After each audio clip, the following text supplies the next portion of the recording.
يرعانا ما يوم نتوانا ما يوم نتوانا في الجنة ملقانا في الجنة ملقانا في الجنة ملقانا. بسم الله الرحمن الرحيم.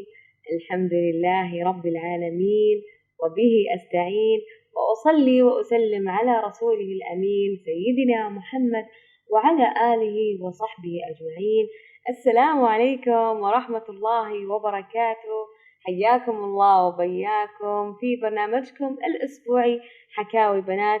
أهلا وسهلا بكل مستمعين راديو سلام في كل العالم. أهلا وسهلا في بناتي حبيباتي غالياتي الجميلات.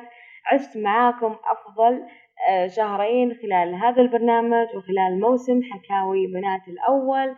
من أول حلقاته أنا كبرت إلى حلقة اليوم. حلقتنا اليوم بعنوان مميز جدا جدا جدا، هدية مني لبناتي الحلوات، مهارات أتعلمها. خلونا نركز في عنوان حلقة اليوم، مهارات أتعلمها. وش المهارات يا حبيبي اللي أنت تتعلميها عشان تستفيدي منها؟ وأيضا أمي الفاضلة، إيش المهارات اللي أنت تبغين أو تحبي تحفزيها وتنميها عند بنتك أو تحثيها أنها تتعلمها؟ هذا كل اليوم إن شاء الله بإذن الله حنتكلم فيه. أذكركم كل عام وأنتم بخير. أنتم داخلين الآن على عيد الحج، عيد الأضحى المبارك. كل عام وأنتم بخير، ينعاد عليكم وأنتم سالمين يا رب. عساكم دائما من عوادة ينعاد عليكم بالخير والمسرات مع من تحبون بإذن الله. يعيدنا علينا العشر المباركة عواما مديدة وسنوات عديدة يا رب، وأنتم بصحة وعافية وأفضل حال.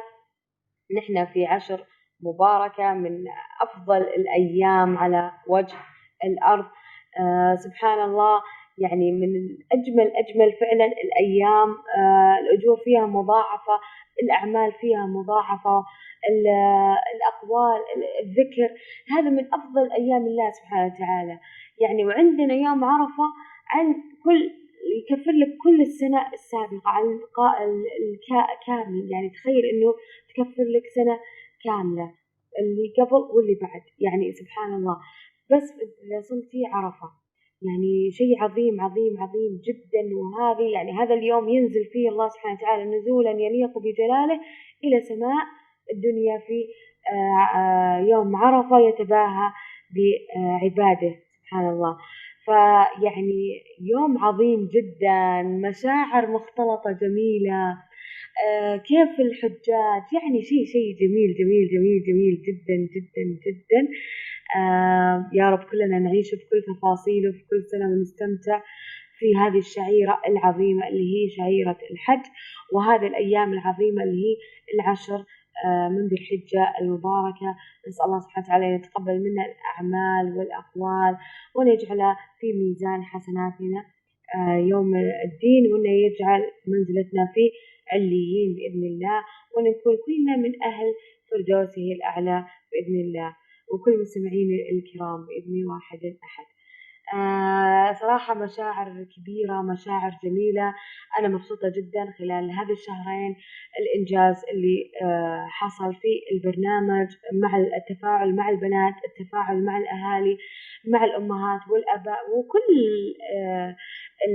الفئات، الأفراد اللي يشغلون في المجتمع. يعني فعلا شاكرة لكم جميعا استماعكم الجميل، شاكرة لكم تفاعلكم الطيب، شاكرة لكم اقتراحاتكم اللي توصلني. أشكركم فعلا على كل الكلمات الإيجابية اللي أنا أسمعها منكم.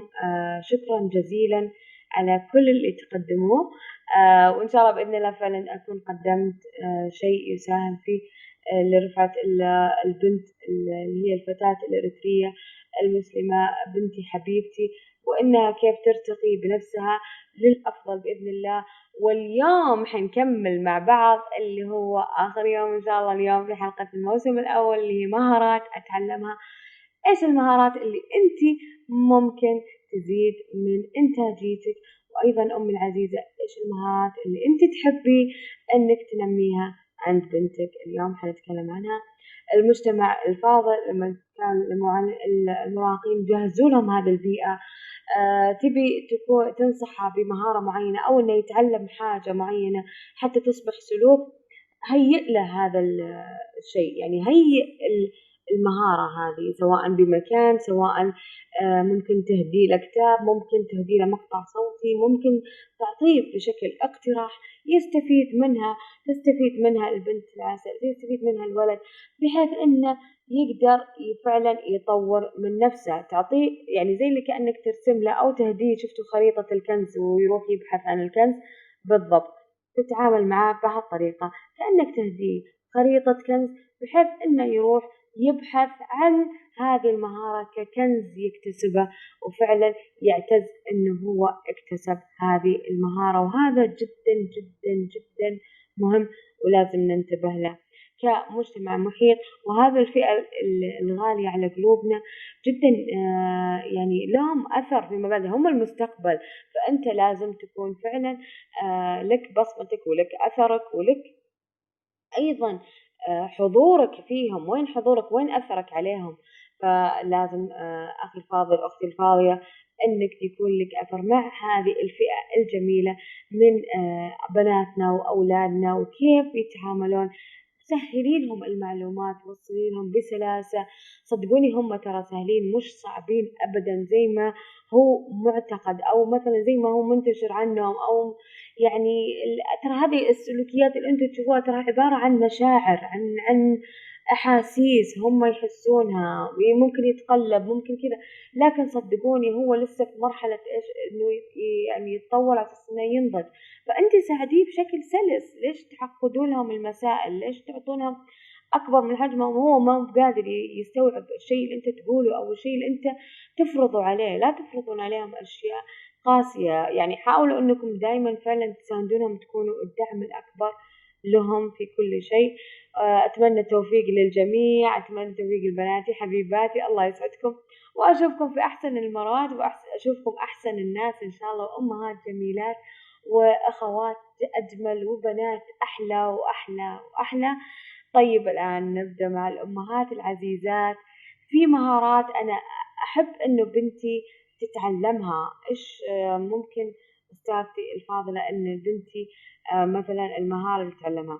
أول شيء عزيزتي لازم تحددي المهارة. مثلا أنت الحين عندك فترة معينة، فترة إجازة، فترة مدرسة، أي فترة من الفترات، والله أنت تبغين تعلمينها في الإجازات، تبغين تكسبيها هذه المهارة، فأنت حددي الفترة الزمنية اللي أنت تبغين تستفيدين منها. يعني مثلا أنا كان عندي فترة رمضان، خلونا نفترض أنا مثلا عندي أهداف أبغى أعملها مع أولادي، أو أشياء أبغى أعلمهم إياها عشان يكتسبونها كمهارة أو كسلوك فيما بعد.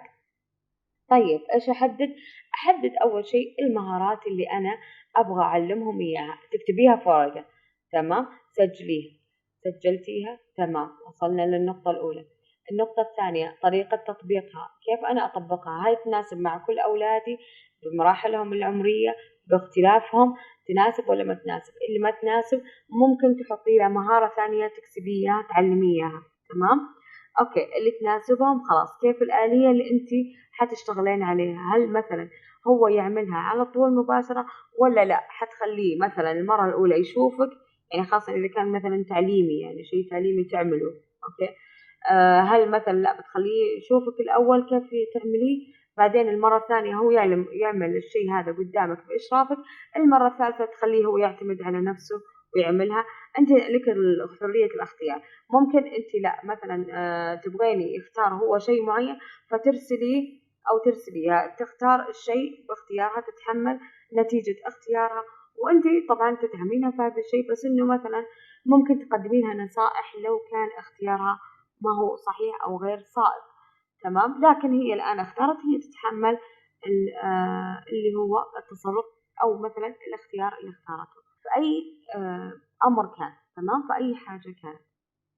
طيب إيش كمان أنت الحين خلاص كتبتي المدة الزمنية، حددتي الأهداف، تبدين طبعا بالتطبيق، طريقة التطبيق تكلمنا عنها. طيب مدى إتقانه للشيء، أنت اللي تقيمين كأمه في مرحلته العمرية، أنت عارفة قدرات ابنك، قدرات بنتك، كيف تقيمينها الحين؟ تقيمينها على حسب قدراتها، مو تقيمينها على حسب إنه والله لا سوته بشكل مثالي ولا لا. لا لا لا، مو هذا التقييم اللي أنا أقصده. إنه الإجادة يعني مثلا إنه أجادها ولا مو أجادها، أوكي هو أجادها بس على حسب قدراته. إذا كان هو مجيدها على حسب قدراته في مرحلته العمرية، ترى هو معناها في الامتياز، يعني هذا متمكن. تمام.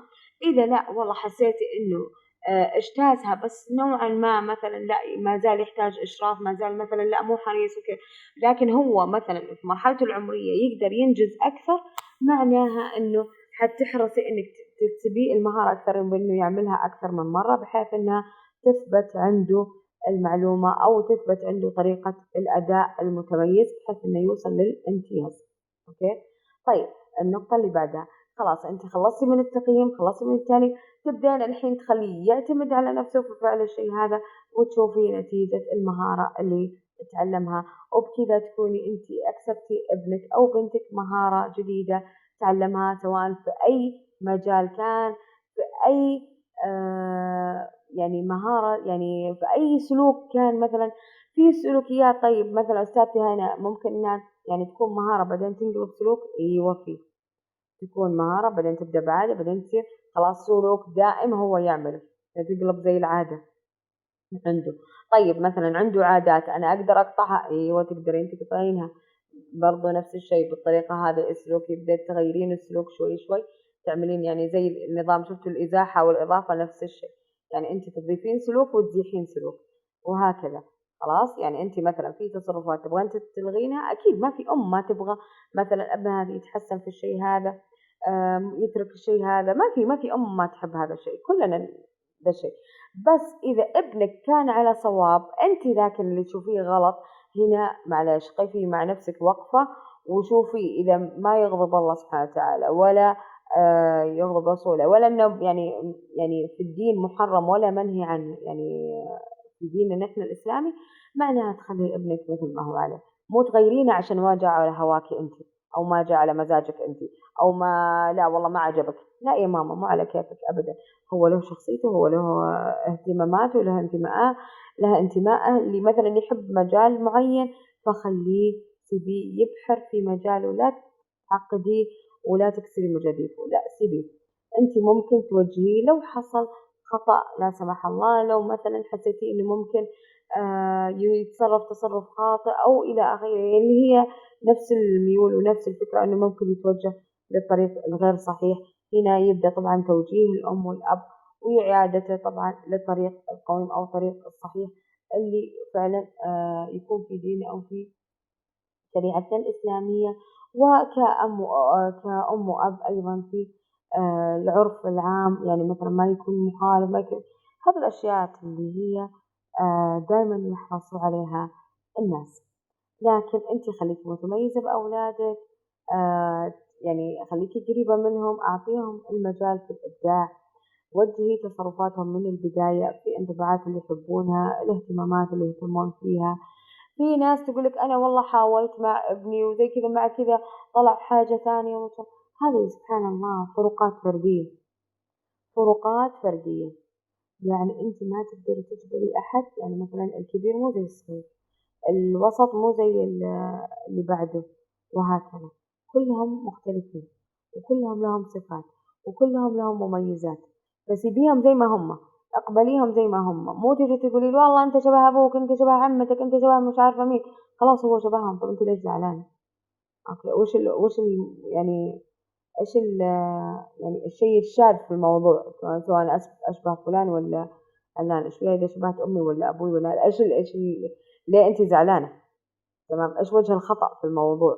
اكيد ما انا حشبههم يعني حطلع يعني برا العيلة، لا، الا اذا انا من يوم طفل مثلا ما شفت اللي هو القائد المناسب في العائلة، فتلقين الطفل يميل لشخص خارج العائلة في شخصيته، سواء كان معلم، سواء كانت معلمة، شيخ مثلا، فنان، فنانة، ممثل، رسام، يعني بتلقين أشياء كثيرة ويكون هذا قدوته، لأنه عرف إنه ما لقى القدوة المتميزة عندك في البيت أو في نطاق العائلة، أو شخص يقلده، لأنه بطبيعة الإنسان أو يقلد اللي يشوفه أو اللي تربى عليه والبيئة وإلى آخره.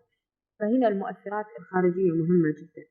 فأنت عزيزتي الأم لا تقعدين تقيسين بمقياسك أنت، شوفيه بكل المقاييس. يعني لا تخلين زاويتك محصورة من زاويتك أنت بس، لا، شوفي كل الزوايا. يعني شوفي كل الأمور، شوفي كل شيء، ابتدي من كل شيء، وبس بإذن الله حتوصلين للأهداف اللي أنت تبغيها، وحتكوني بإذن الله وصلتي لأهدافك وحققتيها مع أولادك، وصلتي للشيء اللي تحبيه وأيضا هم اللي يحبوه، وصلتيهم لحاجة كويسة. الآن عزيزاتي وأعزائي وكل المستمعين الجميلين، حنطلع فاصل ونرجع لكم بعد الفاصل. خليكم قريبين، لسه في مهارات حنتعلمها.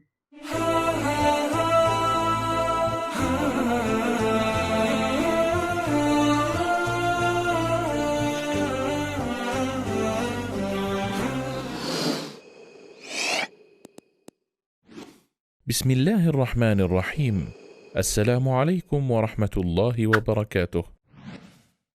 من رحمة الله بعباده أن جعل للطاعات أياما ومواسم معلومات، ومن هذه المواسم 10 ذي الحجة، فيستحب فيها الإكثار من الطاعات والنوافل كالحج والعمرة والصيام والمحافظة على الصلاة والصدقة وكثرة التكبير والتحميد والتهليل وقراءة القرآن وتعلمه وغيرها من أعمال الخير. عن ابن عباس رضي الله عنهما قال: قال رسول الله صلى الله عليه وسلم: ما من أيام العمل الصالح فيهن أحب إلى الله من هذه الأيام 10. فقالوا: يا رسول الله، ولا الجهاد في سبيل الله؟ قال: ولا الجهاد في سبيل الله إلا رجل خرج بنفسه وماله فلم يرجع من ذلك بشيء. ومن أهم هذه الأيام يوم عرفة. ومن فضل هذا اليوم على سائر الأيام أنه اليوم الذي أخذ الله فيه الميثاق على بني آدم، واليوم الذي أكمل الله فيه الدين وأتم فيه النعمة على النبي صلى الله عليه وسلم وأمته، وهو يوم مغفرة الذنوب والعتق من النيران، وهو يوم عيد لأهل الموقف بعرفة. شرع النبي صلى الله عليه وسلم صيامه لغير الحاج، فقال: صيام يوم عرفة أحتسب على الله أن يكفر السنة التي قبله والسنة التي بعده. قال النبي صلى الله عليه وسلم: خير الدعاء دعاء يوم عرفة، وخير ما قلت أنا والنبيون من قبلي لا إله إلا الله وحده لا شريك له، له الملك وله الحمد وهو على كل شيء قدير. راديو سلام، سلام ووئام.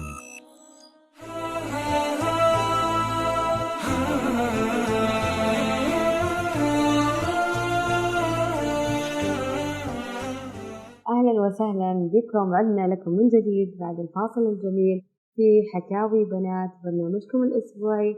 اليوم حلقتنا نتكلم عن مهارات أتعلمها.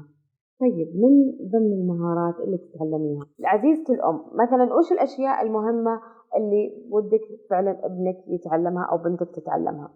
طيب ركزوا معي، أنا اخترت لكم كم مهارة اليوم عشان تحاولين إنك تسعي لها، وهي تحاولين إنك فعلا تحققينها مع بنتك الجميلة. أول شيء إن تعلمينها كيف تضع الأهداف. طيب تجيني أم تقولي أنا أصلا ما أعرف أضع أهداف. طب حبيبتي نتعلم سوا.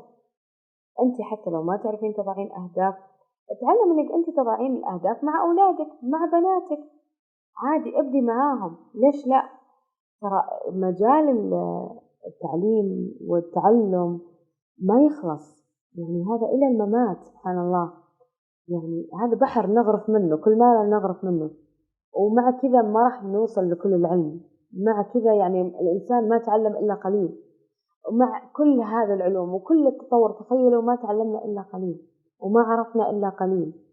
فعزيزتي حبيبتي الأم الجميلة، لا تقولين أنا ما أعرف، أتعلم. أيوة أتعلم وأعلم، وتوصلينها، يعني مو بس تتعلمينها ونسكت، لا، وتوصلينها، تعلمينها لبنتك، تعلمينها لابنك، تعلمينها لأولادك الحلوين، وهكذا. أوكي، ابدأ بنفسك ومن عندك تبدين في بيتك. ونحن نعرف أن الأم مدرسة، إذا أعددت شعبا طيب الأعراق. يعني شو ما قال مجتمع، ما قال شعب، يعني شو بالأكبر، شفتوا بالأكبر أعددت شعبا طيب الأعراق، يعني من كل شيء حيكون مهذب ومؤدب ومحترم ومتربي ومتعلم ومثقف. شفتي هذه كل الصفات، هذه كلها حتكون من مين؟ الأساس من الأم. الشجاعة، النخوة، الشهامة، الرجولة، الإناث، الأنوثة، إنها تكون أم أيضا مثلك، مثل ما أنت ربيتي تربي أجيال، تربي رجال تخرج للأمة، نساء ورجال يعني متميزين. هذا الهدف، هذا اللي نحن نبيه. أوكي، شخصيات قوية، شخصيات فكرهم مو مشوه ولا هذا، على السنة، على ما قاله الله ورسوله، على يعني مبادئ الدين الإسلامي والشريعة الإسلامية. هذا اللي نحن نسعى له، هذا يكون هدفك عزيزتي. طيب نرجع للأهداف. أول شيء مثل ما قلت لكم، كيف يضع هدف، أن تعلمينها كيف تضع الهدف، خاصة مثلا أنه دائما يعني المراهقين في هذا العمر ما يكون عندهم أصلا أهداف، ما يكون عندهم تصور ولا رؤية ولا عندهم أي شيء. أنت تحاولين معاه شوي شوي كيف نعمل أهداف. ابدي معاه في الأهداف القصيرة، يعني مثلا والله هدفه مثلا خلينا نقول حفظ سورة، خلاص كذا وحققناها. مثلا هذا الأسبوع مثلا في لعبة، طيب ويفوز فيها وحققناها. الهدف مثلا خلاص حلت واجباتها وأدت وتفوقت في مثلا في الامتحانات، ممتاز وعديتها. أنت في البيت مثلا هدفك أنها تتعلم مثلا كيف تطبق الملابس، كيف مثلا تساعدك في شغل مهارات البيت، كيف مثلا تميز تعمل طبخة معينة، أو مثلا نوعية حلا، أو مثلا تقديم الشاي. يعني نحن نهتم بالأكل وهذا، ما نهتم بالتقديم، طريقة التقديم، في اتيكيت للتقديم كيف يكون. الجلسات الحوارية لما تكون في المجتمع، إيش هي الأشياء اللي ممكن تعلمينها إياها، هذه كلها تحطينها ضمن أهدافك كذا، حتى البنت تتعلم كيف تضع أهدافها، إيش هدفها، تكتبها وتقدم لك إياها في ورقة إنه أنت إيش هدفك. أوكي، توضحي لها كيف تضع هدفها، وأنت كمان تضعين معاها قدامهم تكون الأهداف موضوعة. الشيء الثاني، وهذا الشيء الأهم جدا، طبعا نحن عرفنا أنه المراهقين دائما مشاعرهم متقلبة، وأنه دائما يعني الأشياء اللي يتنرفزوا فيها دائما من مشاعرهم المختلطة، وأنه مثلا مرة يشعرون بالحزن، مرة يشعرون بهذا، يعني دائما الاختلاف ذا الوارد اللي عندهم. طب أوكي، أنا كيف أساعده؟ تساعدينه كيف يتحكم بمشاعره. هذه المساعدة الأكبر للبنات، كيف تساعدينها أنها تتمكن من مشاعرها. طب لما تعرف تسيطر على مشاعرها بتعرف تتعامل مع أي ضغط، طيب سواء في المدرسة، سواء من مثلا لو صار لها تنمر، المدرسين، كل هذا العالم الخارجي، يعني لو طلعت برا وصار لها تنمر كيف تتصرف. هذا كله حتتعلمه لما تتعلم كيف تتصرف أو كيف تتعامل مع مشاعرها بطريقة صحيحة. يعني مثلا يعني لما تزعل تقول لها مثلا مارسي رياضة، امشي، مثلا ارسمي، اكتبي، يعني عشان تفرغ باقي طاقتها. فانت الحين قاعد توجهينها كيف تطلع طاقاتها بشكل سليم. طيب لما انا اطلع طاقتها، او لما انا اخليها تسيطر على مشاعرها، ايش الفائده اللي انا استفيدها يا استاذه هناء حبيبتي؟ تعالي هنا اللي تستفيدينه. كل ما تمكنتي من مشاعر انها تسيطر بنتك على مشاعرها، كل ما زادت الثقه عندها. تمام، كل ما زادت ايش؟ الثقة عندها. فمهما انحطت في مواقف صعبة، بنتك حتكون واثقة وشامخة وصامدة، وحتلقينها قوية جدا، وعارفة كيف تتصرف في هذا الموقف، وعارفة كيف ترد، وعارفة كل شيء. بإذن الله حتكون عارفة كل شيء، إلا إذا الموضوع كان أكبر من طاقتها. صدقيني هنا ممكن يعني تقف متفاجئة، ممكن تكون مذهولة وإلى آخره من التصرفات الطبيعية اللي تصير حتى لنا نحن ككبار، ناهيك عن الصغار واللي هم مراهقين وكذا. يعني أنت كبار أحيانا يصير موقف تبلمين، ما تعرفين تتصرفين، يعني تكنحين. أوكي، فبالك البنات، يعني إذا كان الموقف أكبر منها لا تطالب منها أنها هي ليش ما سوت، ليه ما قالت، لا أبدا، هذا فوق طاقتها، فوق، فما تحملينها فوق طاقتها. يعني ما لا يكلف الله نفسا إلا وسعها. طيب الشيء الثالث، تعلمينها مهارات التأقلم في الطوارئ. هذه جدا مهمة، خاصة أنا الحين شفتها والله مع الأمهات اللي عانوا اللي هي سالفة السفر والتنقل، وعدم تقبل المراهقين للوضع الحالي، والأهالي واللوم اللي يقع عليهم إنه ليش جبتونا، وليش أنتوا أصلا، ولا ما أدري إيه، وخلاص لما يجيكي واحد يقولك ليش خلفتيني من الأساس، يعني أصلا خلاص، يعني فهمت اللي يصل لآخر نقطة، خلاص يصل لآخر نقطة بسبب الظروف والمواقف اللي يتعرض لها المراهقة أو المراهقة. صحيح.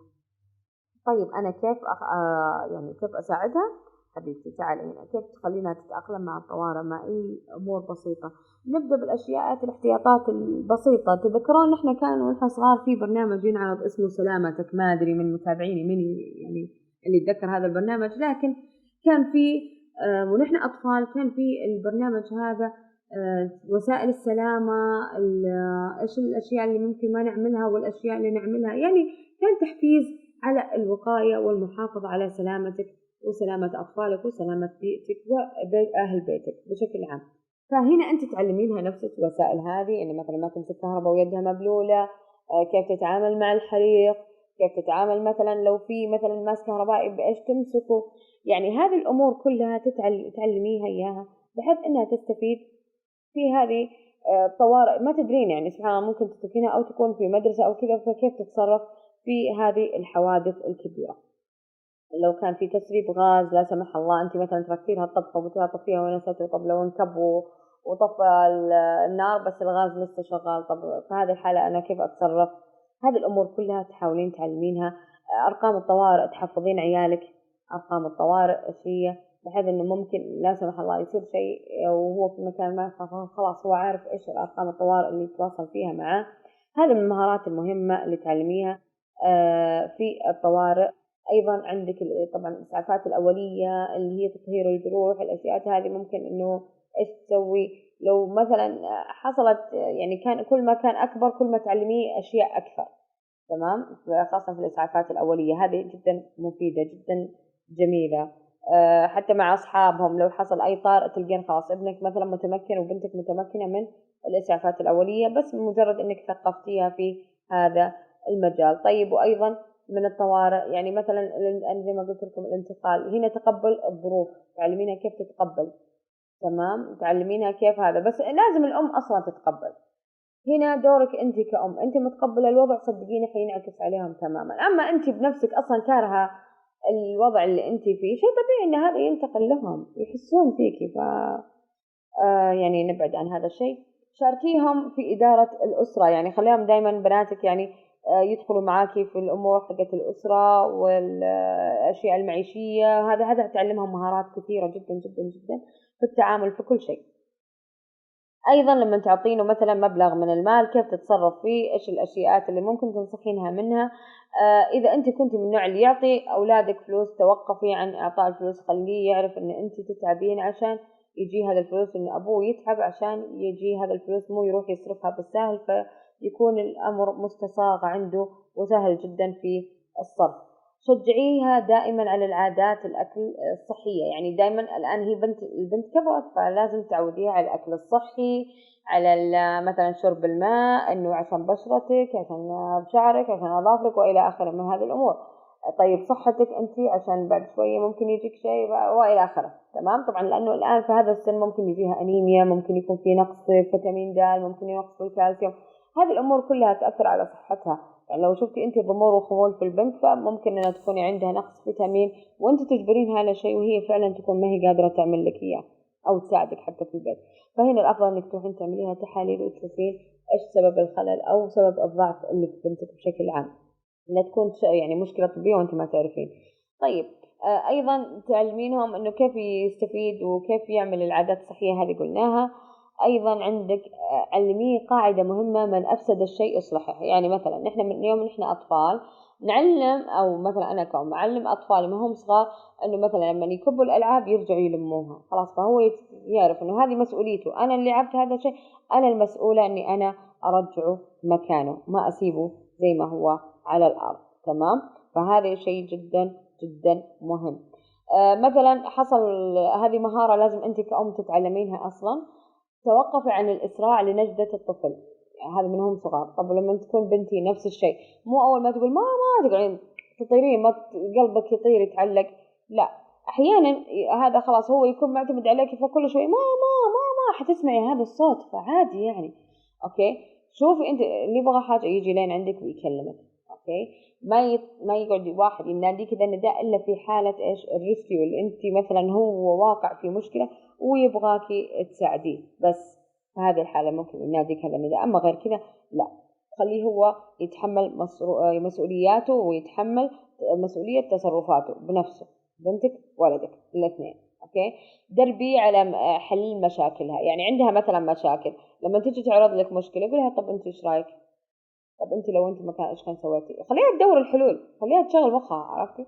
يعني خلوها تعمل العامل المخ. ماشي، يعني لا دائما انت اللي تحلين المشكله وتصير يعني هي البنت ما هي تعرف مثلا ان حطت في مشكله بعدين بكره ما راح تعرف تحلها، لانها اصلا ما تعودت انها تحل مشكله، هي تعودت انها دائما تلجا لك او تلجا لاحد اخر، بس هي دائما تلجا لاحد ما تعرف تحل. فهنا دربيها انها تحل مشاكلها بنفسها حتى مع اخوانها فيما بينهم. ايضا علمي كيف تكون مثلا صامده، زي ما انا قلت لكم اللي هي التغيرات اللي تصير في الحياه، الانتقال والى اخره، مثلا في المدرسه، في مثلا فقد احد، مثلا صديقه مثلا ممكن عملت لها يعني حاجه مش كويسه، او انها قطعت علاقتها فيها، فهنا كيف تتاثر البنت.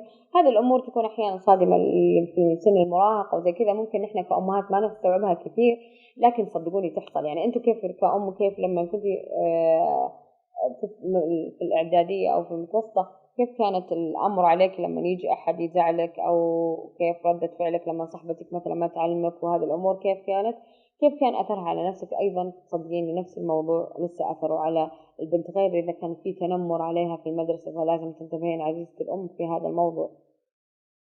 أيضا من المهارات إنه كيف مثلا لما يجي يعصب كيف يهدى، هذه جدا مهمة، هذه جدا جدا مهمة. إذا مثلا بنتك تعصب كيف أخليها تهدى؟ أول شيء أنا أعرف أي نوع من العصبية هي تعصب، تمام. الشيء الثاني أعلمها كيف تبدأ تعمل كنترول على العصبية اللي هي فيها، وكيف أنها تكون أهدى من كذا شوي شوي مع التدريب صدقوني حيصير من سلوك، حتصير عادة عندها أنها تكون أهدى وما راح تعصب بسرعة، وحتعرف تتعامل بشكل أكبر بإذن الله. دائما شجعيها على الثقة في نفسها، وهذه أهم نقطة عندنا لأنها تلعب دور كبير في نفسية المراهق والمراهقة. فعزيزتي الأم، عزيزي الأب، لازم تنتبهوا لبناتكم، عززوا فيهم نقطة الثقة في النفس. صدقوني تنبهروا بالشخصيات الجميلة اللي هي معاكم. الآن نحن حننتقل النقطة الثانية. أنا إن شاء الله استوفيت يعني عدة نقاط بالنسبة للأم أو الأب أو أي المجتمع كلكم، إنه إيش المهارات اللي يعني تحرص إنك تعلميها للمراهقة أو المراهق، كيف نحن نقدر نستفيد من هذه المهارات. إن شاء الله كلكم بإذن الله أنكم استفدتوا من هذه المهارات. نجي الحين لبناتي حبيباتي الجميلات، إيش المهارات يا أستاذة هنا اللي أنا أتعلمها وأستفيد منها؟ الحين بقول لك حبيبتي بنتي الجميلة إيش هذه المهارات. عزيزتي الجميلة، شوفي في المهارات عندك 5 مهارات حياتية. طيب خلونا نبدأ كده، ماشي؟ ركزوا معي. عندكم المهارة الأولى اللي لازم تتعلموها كيف تحلين المشكلات، طيب، وتتخذين قرار. هذه جدا جدا جدا مهمة، تمام؟ لأنك في خلال هذه المهارة حتتعلمي أشياء كثيرة، اللي هي لما تعلمين كيف تحلين المشكلة يعني تفكرين في حل مشكلة أصلا، وإنك كيف تاخذي قرار. أنت عالجتي أكثر من قضية فيكي، تمام؟ اللي هي 1 عندكم التحكم بالشعور. خلاص أنت لما تبدي تفكري كيف تحلين المشكلة، أنت الحين أصلا بديتي معناها تتحكمين في مشاعرك. يعني أنت هنا انقطعتي شوط كبير، لأنه ما حد يقدر يوصل لهذه النقطة إلا لما يكون عمل كنترول لمشاعره وعمل ضبط لمشاعره، تمام؟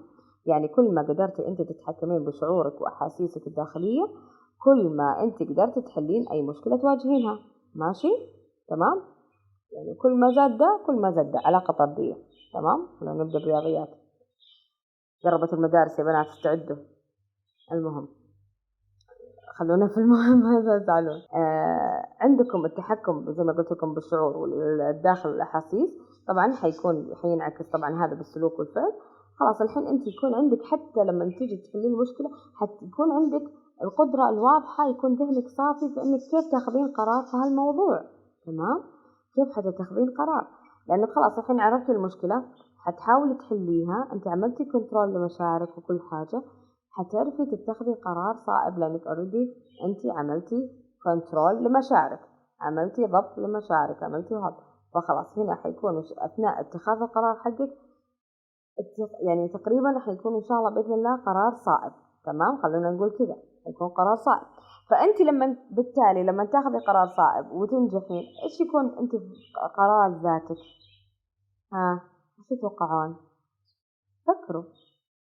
أوكي، حيكون عندك زيادة في حصيلة الثقة في النفس، لأن نجاح اتخاذ القرار هو نجاحك لذاتك. تمام، وحيكون محصلة فكرك عندك يعني كبيرة جدا، خلاص في طريقة إيش؟ طريقة تفكير، طريقة إني كيف أنا أحل المشكلة وإلى آخره. فهنا حيكون قدرتك على اتخاذ القرار حيكون كمان أكبر. فشفتوا ليش هذه المهارة مهمة؟ لأنك في هذه المهارة حتطورين يعني جوانب كثيرة في شخصيتك، حتطورين جوانب من جد عظيمة فيكي. تمام، فلازم لازم لازم هذه أولوياتكم بنات، ركزوا عليها، إن أنت كيف تحلين المشكلة وكيف تتخذين القرار. هذه اثنينهم مرتبطين مع بعض. طبعا اتخاذ القرار حتكونين لازم أنت واضحة مع أهدافك، واضحة مع الأشياء المشكلة الموجودة، يعني تعاملي بدون عاطفية، تعاملي بواقعية. عموما نحن كبنات كلنا عاطفيين أصلا، بس لما تجي في اتخاذ القرار عشان ما يكون قرارك عاطفي أو بناء على العاطفة بكرة حتزعلي عليه أو تندم إنك أنت اتخذتي هذا القرار، أو إنك تحسين إنك أنت استعجلتي لما أخذتي هذا القرار. فلا، حتى عقلك وشوفي إيش القرار الصحيح. أوكي، وطبعا ما تتأثرين بالضغوط الخارجية أثناء إيش إنك أنت تاخذي قرار. فعشان كذا لما تتخذي قرار أو موضوع يكون فيه اتخاذ قرار، خذي وقتك في التفكير، لا تستعجلين أبدا أبدا، لا تستعجلين. أوكي، خذي من جد وقتك في التفكير. مهارة رقم 2، تمام، مهارة الوعي الذاتي والتعاطف أو العاطفي. تمام، كيف مهارة الوعي الذاتي أستاذتي الفاضلة؟ أقول لكم، مهارة الوعي الذاتي هي مقدرة الفرد على الوعي بالانفعالات اللي تصيبه. شوفوا الحين لسه كمان نحن بالمشاعر، لأن هذه الأشياء اللي تأثر فيكم بشكل كبير. تمام، ركزوا معي. فأنت الحين لما تكونين أنت واعية بالانفعالات، متى تعصبين، متى تزعلين، متى مثلا حتى الأشخاص اللي جنبك مثلا متى يعصبون، متى يعني يكونوا واعيين، متى مثلا يزعلوا، هذه الأشياء لما تعرفيها خلاص حيسهل عليكي حتى في التعامل معهم. أوكي، وحتعرفي إيش اللي يخليهم ينفعلون، سواء حتى ماما وبابا أخوانك، إيش اللي يزعلهم أنت عارفة، صح ولا لا؟ تمام، هذا وعي الذاتي. خلاص أنت واعية للأشياء المحيطة حوالينك. تمام، انفعالات الآخرين، انفعالات اللي تصيب الآخرين. تمام، فأنت تستخدمين هذه المعرفة عشان تقدرين تطلعين قرارات ناجحة وسليمة، اللي هو نفس البند الأول اللي هو مهارات اتخاذ القرار. فهي كل المهارات هذه اللي أنا حأعطيكم إياها ترى كلها تساند بعض. طيب نجي اللي إحنا قلنا مهارة التعاطف، صح؟ طيب كيف التعاطف؟ تعالوا أقول لكم. التعاطف هو قدرة الفرد على تفهم مشاعر الآخرين. كيف؟ أن هذا التعاطف يكون على يعني تفهم الفرد لردود أفعال الثانيين، يعني الانفعالية. يعني مثلا تجين واحد ضاع منه شيء وكذا مثلا، وتقولي له خلاص اهدى، هو متوتر وقلقان، ما يصح تقولي له اهدى، هو متوتر وهذا وزي انت يعني اوكي يقولي ان شاء الله خير وندعي الدعاء وكذا، انت بهديه بطرق اخرى. تمام، بس ما تجي مباشرة تقول اهدى خلاص ما ادري ايش، تجي وتنرفزي عليه، لا، خطأ، انت كذا قاعد تزيدين الطين بلة، قاعد توتريه اكثر. تمام، فهذا هو ايش؟ مهارة التعاطف في التعامل مع الآخرين. تمام، أو ردود أفعالهم الانفعالية، يعني سبب مثلا زي كذا زي ما قلت لكم إنه يضيع عليه شيء فيكون هو متوتر وعصبي بسبب ضيعان هذا الشيء. طيب شيء كمان إنه كيف يظهر لما يظهروا مشاعرهم، أنت كيف تقرينها، هذه كمان وعي اللي هو وعي تعاطف، فهذا ضروري جدا. طيب المهارة رقم 3، مهارة التفكير الإبداعي والتفكير الناقد. هذه الاثنين مربوطين مع بعض. كيف مهارة التفكير الإبداعي؟ مفهوم التفكير أصلا إيش هو؟ التفكير معالجة الفرد العقلية لمدخلاته الحسية. يعني أنت مثلا يجيك كده أشياء إحساسية لكن يعني تحسيها، لكن تدخلينها في عقلك وتفكري فيها بشكل منطقي عشان تعرفي تطلعينها بشكل فكرة سليمة، وأيضا أنك أنت تطلعيها بشكل يعني تفهموها أكثر. تمام، وتقدري تحكمي عليها بشكل أكبر. فلما تاخذي فيها قرار تكون أنت أصلا أخذتي القرار وأنت مفكرة فيها من كل الجوانب. أوكي، فالتفكير مثلا هو وصف لشيء ما ونتيجة المعلومات أنت استخدمتيها وتكون موجودة عندك أو توصلتي لها، وهذا يدعى عندنا بمهارة الابتكار. لما أنت مثلا من خلال التفكير أو من خلال المعلومات المعطيات أو الأشياء اللي حسيتيها تطلعين بفكرة معينة، فهنا أنت أخذتي مهارة الابتكار. طيب إيش هي مهارة التفكير الإبداعي؟ مهارة التفكير الإبداعي هي اللي تخليك إنك أنت تكونين مدركة للثغرات اللي في العنصر المقدم عندك، يعني الشيء المفقود، عرفتي؟ فأنت تبحثين عن المؤشرات أو أي دليل عشان تسدين هذه الثغرة، طيب، أو إنك تجرين التعديل المناسب عشان تطلع الثغرة هذه تسديها بشكل كامل. فهذا هو التفكير الإبداعي. ومن سمات التفكير الإبداعي إنه طبعا أنت تكوني أصلا مستندة على الخيال، لأنها هذه يبغى لها قدرات هائلة في الخيال، لأنه دائما حتجيبين أفكار خارج الصندوق. شفتوا اللي في الدورات المهارية وما شلون يقول لك جيب لنا فكرة خارج الصندوق، أنت حتجيبي فكرة خارج الصندوق عشان تحلين اللغز اللي هو عطاك إياه، تمام؟ وهذه ميزة التفكير الإبداعي. طيب نيجي للتفكير العكسه اللي هو اسمه التفكير الناقد. أنا كيف يكون عندي تفكير ناقد؟ التفكير الناقد اللي هو تقدرين تميزين بين الحقيقة والرأي، عرفتوا؟ يعني شفتوا الواحد لما يقول أنا رأيي، هذا وجهة نظرك، هذا رأيك أنت، رأيك الشخصي، مو إنه مثلا هذه فكرة أو إنها مثلا أنت فعلا أنت قاعد تنقد. أحيانا في ناس ينقدونك كشخص، مو ينقدون التصرف أو ينقدون الفكر، عرفتوا؟ فهذا الناس ما مرة تبعدين عنهم لأنهم مش كويسين، أوكي، وما يحبوا لك الخير. عندك القدرة على استنباط المعلومات، هذا التفكير الناقد، أوكي.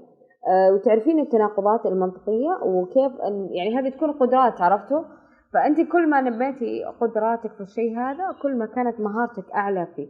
طيب عندك مهارة مهمة جدا جدا جدا، هي خلنا نقول مهارة رقم 4.